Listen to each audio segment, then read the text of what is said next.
2024-এর জেক্সপো এবং ভোকলেটের merit list বা rank card কবে প্রকাশিত হবে, এবছর তোমাদের কতজন স্টুডেন্ট মোটামুটি ফর্ম ফিল আপ করতে পারে, তোমাদের টোটাল কতগুলো সরকারি এবং কতগুলো প্রাইভেট পলিটেকনিক আছে এবং কিরকম কি সিট থাকে কোন কোন ডিপার্টমেন্টে, তো সমস্ত কিছু ডিটেলস এই ভিডিওতে বলবো। সকলকে বলবো ভিডিওটা শুরু থেকে শেষ পর্যন্ত শুনবে, তাহলে অনেক কিছু কিন্তু ছোট ছোট ডিটেলস তোমরা জানতে পারবে।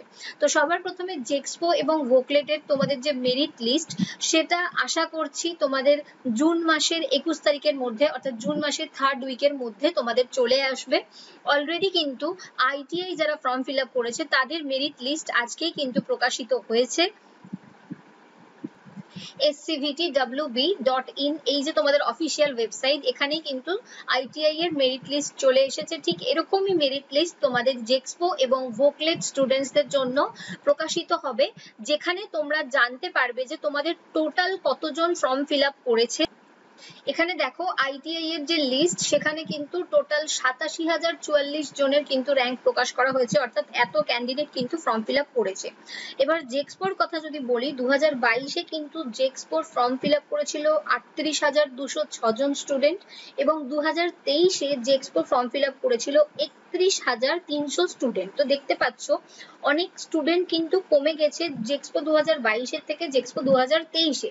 তো সেই জন্যই এবারে কাউন্সিল থেকে এই উদ্যোগটা নেওয়া হয়েছে যে তোমাদের এবার কিন্তু পরীক্ষা ছাড়া, তোমাদের এন্ট্রান্স এক্সাম ছাড়া কিন্তু অ্যাডমিশন নেওয়ার ব্যবস্থা করা হয়েছে, যাতে আরো বেশি স্টুডেন্ট ভর্তি হতে মানে পারে।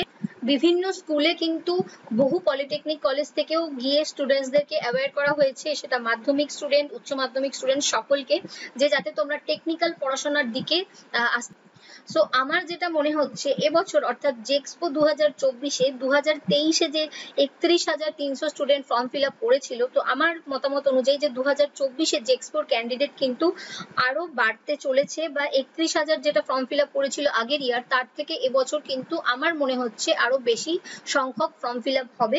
এবং ভোকলেটের কথা যদি বলি, ভোকলেটের 2022 সালের ক্যান্ডিডেট ছিল 8,540 জন এবং 2023-এ ভোকলেট স্টুডেন্ট কিন্তু অনেকটা নেমে গিয়েছিল এবং 8,540 থেকে যেটা 2022-এ ছিল, সেটা কিন্তু 2023-এ এসে মাত্র 5,420-তে নেমে এসেছিল। তো আমার যেটা এবারের প্রেডিকশন, যে তোমাদের জেক্সপো বলো বা ভোকলেট বলো, 2024-এ কিন্তু 2023-এর তুলনায় ফর্ম ফিল আপের সংখ্যা বাড়বে। তো তোমরা যারা যারা ভিডিওটা দেখছো তাদের কি বক্তব্য, যে তোমাদের কি মতামত, এবছর অর্থাৎ 2024-এ জেক্সপো বা ভোকলেটে তোমাদের যে ফর্ম ফিল আপ বা যত সংখ্যক স্টুডেন্ট ফর্ম ফিল আপ করেছে সেটা বাড়বে নাকি আরো কমবে? এবং তোমাদের কলেজের যে লিস্ট, সেই অনুযায়ী মোটামুটি 80টার মতো গভর্নমেন্ট কলেজ আছে এবং 76টা তোমাদের প্রাইভেট পলিটেকনিক আছে, এবং টোটাল তোমাদের 156টা টোটাল যে কলেজ, সেখানে তোমাদের পলিটেকনিক পড়ানো হয়, বিভিন্ন ট্রেড আছে। এবং জেক্সপোতে মোটামুটি 13,000-এর মতো তোমাদের গভর্নমেন্ট কলেজে সিট থাকে। গভর্নমেন্ট কলেজে যারা যারা পড়তে চাও, তো তাদের জন্য মোটামুটি 13,000 সিট থাকে। এবং ভোকলেট স্টুডেন্ট মোটামুটি জেক্সপোর 10% ভর্তি নেওয়া হয়, অর্থাৎ মোটামুটি 1300টা সিট হচ্ছে ভোকলেট স্টুডেন্টের জন্য। এবার তোমাদের এখানে অনেকের বক্তব্য থাকবে যে যেহেতু ধরে নাও জেক্সপোতে 13,000 পর্যন্ত সরকারি কলেজের সিট, 13,000টা ধরে নাও সিট আছে, বা ভোকলেটে 1300টা সিট আছে, তো তার বেশি যদি র্যাঙ্ক হয় তাহলে কি আমরা পাবো না?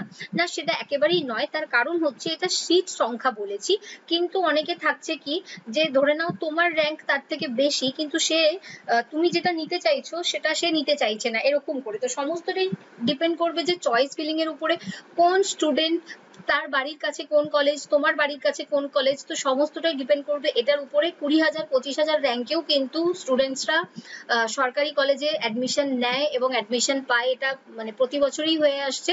তো সকলকে বলবো তোমরা আর কিছুটা ধৈর্য ধরে ওয়েট করো, আশা করছি জুন মাসের 3rd উইকের মধ্যে তোমাদের চলে আসবে মেরিট লিস্ট এবং তোমাদের র্যাঙ্ক।